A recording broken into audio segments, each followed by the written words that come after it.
Bonjour et bienvenue. Aujourd'hui, on va s'attaquer à un sujet qui nous touche absolument tous, l'ego.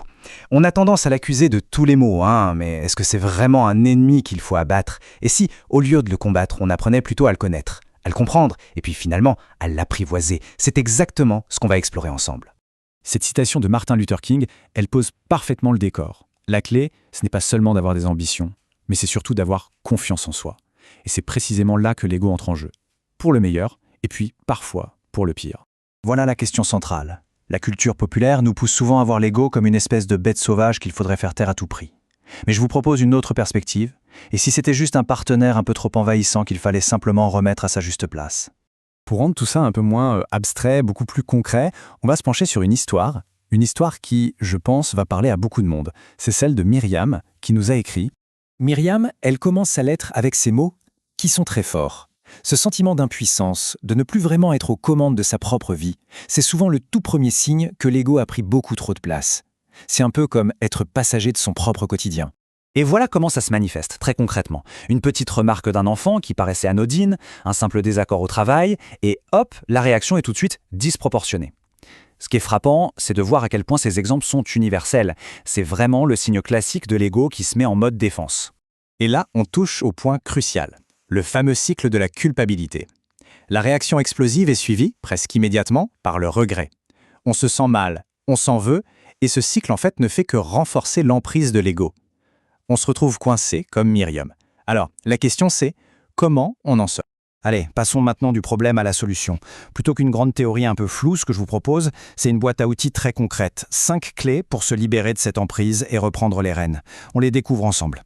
La toute première étape, la plus fondamentale, c'est d'apprendre à le reconnaître. Parce qu'on ne peut pas gérer quelque chose qu'on ne voit pas.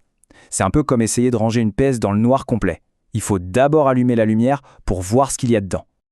Alors, à quoi il ressemble, cet ego? Eh bien, c'est un vrai caméléon. Il change de forme, mais son discours, lui, reste toujours le même.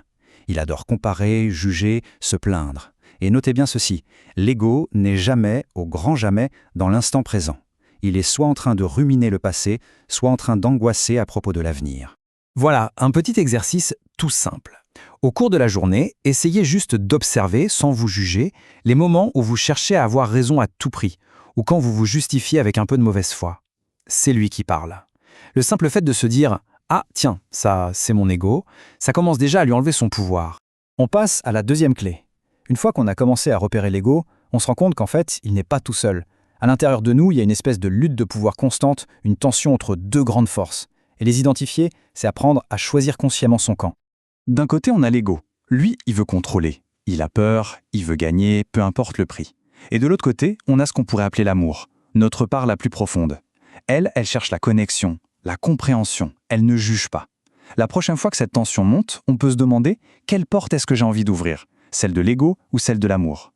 Rien que ce choix conscient, ça change tout. Troisième clé, et celle-ci est un peu plus subtile. L'ego a une spécialité, il nous fait croire que nous sommes nos pensées. Il crée une fusion totale entre notre identité et ce qu'on pense, nos opinions. Cette reformulation, elle illustre parfaitement le piège. L'ego transforme nos pensées en vérité absolue. Pour casser ça, il suffit de s'ouvrir, écouter vraiment la vision des autres, accepter d'être traversé par des idées différentes sans forcément avoir à les combattre. Quand l'ego n'a plus rien à défendre, eh bien, il se calme. Quatrième clé. L'ego adore les étiquettes. C'est sa façon à lui de se rassurer sur sa propre existence. Il a besoin de définitions claires qui viennent de l'extérieur pour se sentir en sécurité. On se présente souvent par notre métier, notre statut familial, ce qu'on possède. C'est l'identité qui est basée sur le faire et l'avoir. Mais on est tellement plus que ça. Le vrai défi, c'est d'arriver à se définir par l'être, nos valeurs, nos rêves, nos qualités profondes. Essayez un jour de vous présenter sans utiliser aucune de ces étiquettes. C'est un exercice incroyablement libérateur.